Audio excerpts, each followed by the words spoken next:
The horses were restless as the group got ready to leave Oyo Isle. Their breath puffed out in the cool morning air, and their hooves thudded against the red earth like thunder waiting to crash. Aderoju, now an experienced warrior and royal envoy, stood in his armor not dressed for battle, but for diplomacy.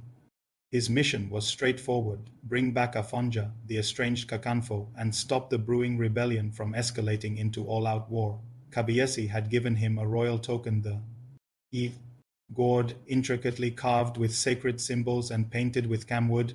It represented royal authority and the call of ancestors. With it, he could speak as more than just a soldier. He was the voice of the throne.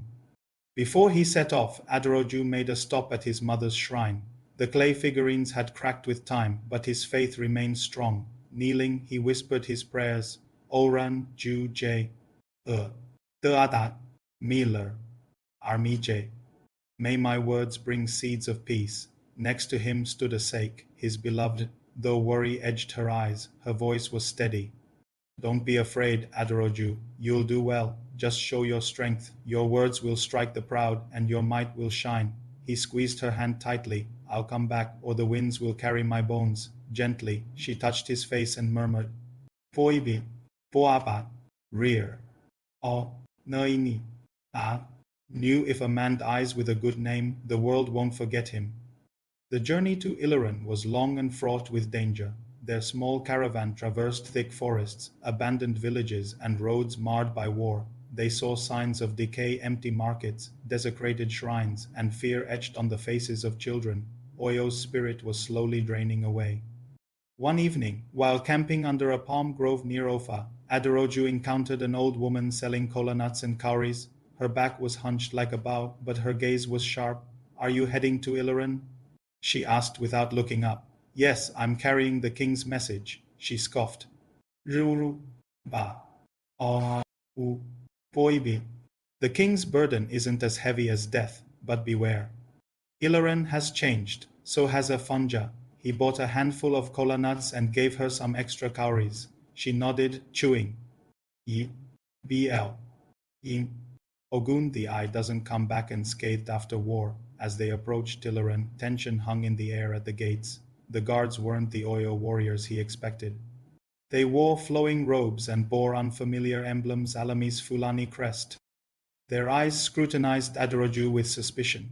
Afonja's compound appeared bigger than he remembered. Minarets stood alongside Yoruba totems, and the air was thick with the scent of incense mingling with gunpowder. It was no longer a war camp.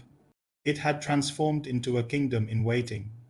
Aderoju was guided through a twisting corridor where the symbols of Oyo had been replaced by Arabic calligraphy and strange charms. He passed by Alimi's students, reciting verses in Hausa and Fulfulde and throwing sidelong glances at the envoy. Eventually, he entered a spacious courtyard where Afonja awaited on a raised platform, flanked by Alimi and two daunting guards. Aderoju bowed deeply and placed the gourd on the mat. My lord Kakanfo, he said, I come as the voice of Alaafin, not wielding a sword, but as a son of the soil. Afonja stood slowly, his expression unreadable. I'm no longer a son, Aderoju. I've become the father of Ilorin. Silence enveloped them. Even the birds in the baobab above seemed to listen intently. You once fought for Oyo, Aderoju asserted. Now you're burning her roots. Afonja's voice roared in response. And what did Oyo do for me? I bled for her. But the palace feared my ascent. They sent me to die in battles that no man should survive. Aderoju stepped closer. And yet you survived. Your strength was our pride. But strength without loyalty is like thunder without rain. Alimi interjected. You speak in riddles, son of Oyo. Do you come with offers of surrender or threats? Aderoju turned to him, his gaze steely. Poibi, A. Poaba, Phi W. Teata, A. E. Emni. F. Pon E. Unless you test the enemy's hand, you won't know who poses a threat. With a dismissive wave, Afonja ended the gathering. Let him stay the night, he muttered. We'll converse again. Without riddles. That night, Aderoju roamed the compound. He witnessed Afonja's men bickering with Alimi's followers. He noticed symbols of a new empire, one that didn't belong to Oyo. Whispers of a plan to seize the throne drifted through the air. He returned to his quarters and began writing a letter for the Alaafin, sealing it with royal wax, Ilorin.